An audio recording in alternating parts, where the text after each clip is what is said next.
let's unpack something really fundamental today, something that shapes our whole experience, so often without us really noticing it, our daily rhythms. And we're not diving into, like, dense theory. It's much more personal, actually. We've got a transcript from a conversation where two people just walk through their own days, hour by hour, habit by habit. Yeah, and what's great about this kind of source for a deep dive is how it lays out the basic structure of a life, really. Right. Being able to talk about your daily routine, it's not just for, describing work or school. It says a lot about your priorities, how you manage yourself, those small things you do over and over that lead to bigger goals or just feeling balanced. Right. So our mission here is to kind of go beyond just listing what they do. We want to get the essence of how they structure their time, maybe the why behind it, and the actual words they use, like looking at the architecture of their day. Exactly, the architecture. And by looking at theirs, maybe we can learn something about building our own or, at least describing it better. So where does any day really start? The morning, right? Yeah, the morning. It really sets the tone. So in our source, speaker one, they're a computer science student, starts around 7 a.m. But interestingly, it's not like they leap out of bed. Ugh. No, there's this deliberate pause first, staring at the ceiling. Huh. I can relate to that ceiling stare. Right. It seems like this quiet moment is really important before they check their study plan assignments.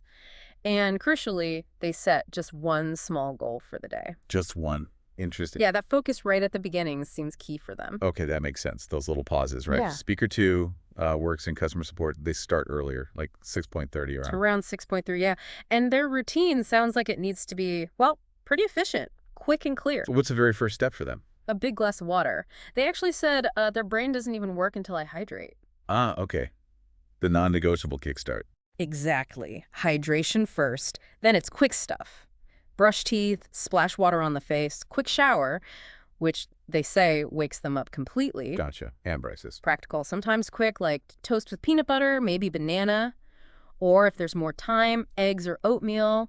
And sometimes, yeah, just coffee and a granola bar if things are rushed. We've all been there. And while they eat, they're layering things in, checking their podcast plan, YouTube schedule, and kind of like speaker one single goal, they make a short to-do list, usually 3 things. Okay, so what really jumps out at me is how both of them, different times, different jobs, but they both build in these deliberate first steps. Yeah. The ceiling stare, the water first, the single goal, or the short list. It feels like they're setting an intention or prepping their mind and body before the day really hits. Absolutely. It's like the source said, these small moments matter more than we think. They really do. And for you listening, thinking about your own day, understanding your first anchors is super useful. Just being able to say, I wake up, I hydrate, I check, I plan, I prepare. Using those verbs, that Complicated. not at all. It's about clarity more than complexity. Okay, so moving on from the morning, Mm-hmm. let's get into the afternoon. This feels like this main part of the day, the engine room, Yeah, definitely. where energy might dip, but the demands are often still high.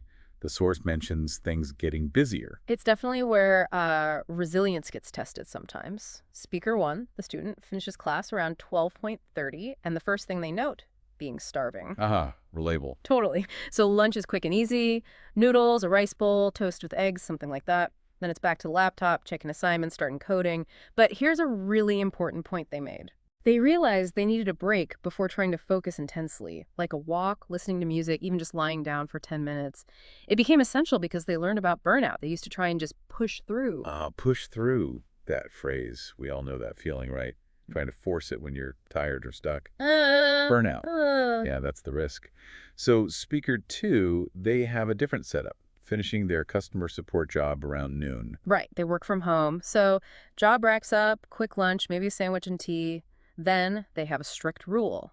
Pause for at least 15 minutes after eating. 15 minutes. What do they do? Nothing work-related, no screen, no stress, just rest. It sounds like it's specifically designed to reset and recharge. Okay, like a deliberate mental break. Exactly. Before they switch gears to studying or their podcast work, that afternoon slot is their creative time. So they'll message the other speaker, open the editing software, check YouTube comments, plan the next script. It's fascinating.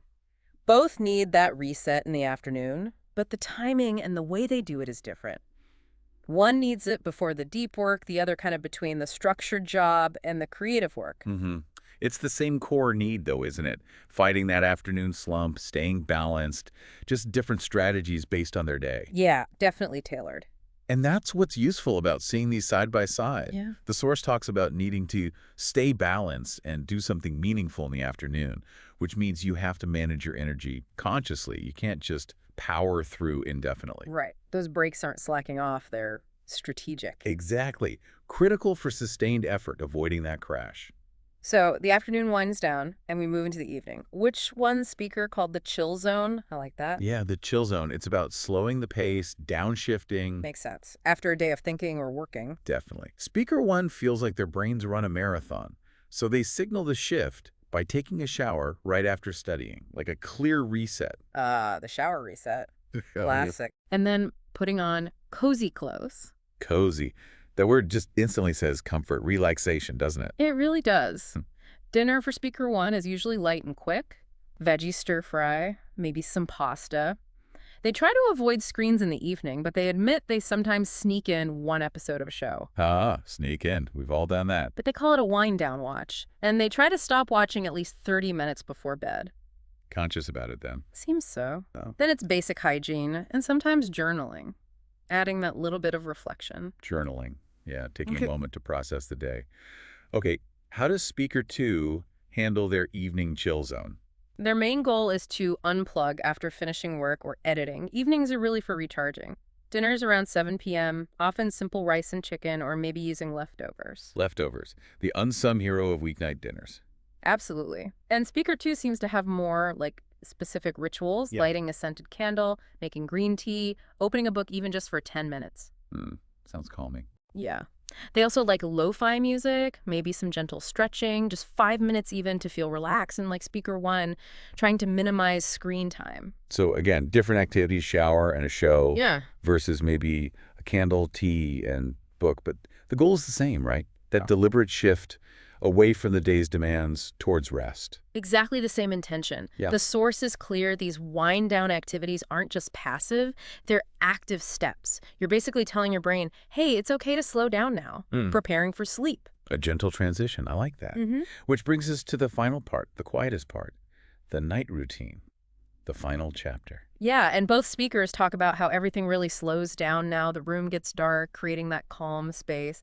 And crucially, they stop the planning, the checking, all that mental doing. Okay, actively stopping. Actively stopping. Speaker one actually puts their phone on the other side of the room. Good strategy. And their specific action is deep breathing, like 10 slow breaths, just to quiet the mind.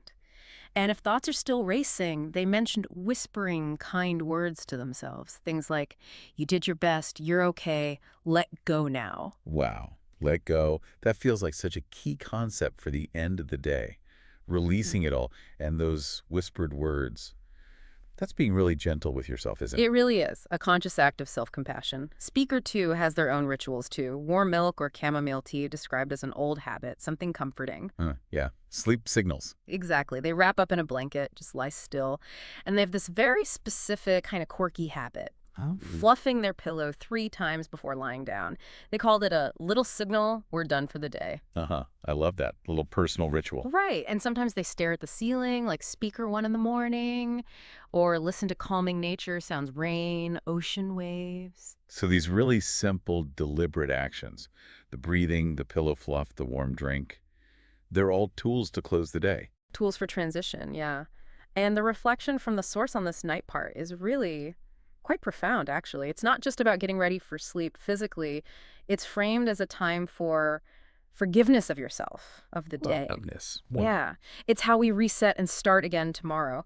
The main point seems to be night routines don't have to be perfect or elaborate. They just have to feel like peace, whatever that looks like for you. That's a great way to put it. Yeah. Wow. Okay, so we've traced this whole arc, haven't we? From those first moments in the morning through the energy management of the afternoon, the winding down in the evening, right to that final crucial act of letting go at night, and being able to talk about your own day like this, step by step. Not just what you do, but maybe why. That feels like such a core skill, Yeah. for conversation, for confidence. Yeah. Bread and butter stuff. It really is. It comes back to understanding the architecture of your own time, like we said.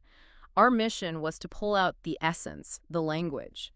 And we've seen how those specific words, hydrate, push through, reset, unplug, wind down, let go, they paint a much richer picture than just a schedule. Yeah. It's the habits, the intentions behind them. That's what really tells the story. Absolutely. Well, that brings us towards the end of this deep dive into daily rhythms. So maybe here's something for you, the listener, to think about.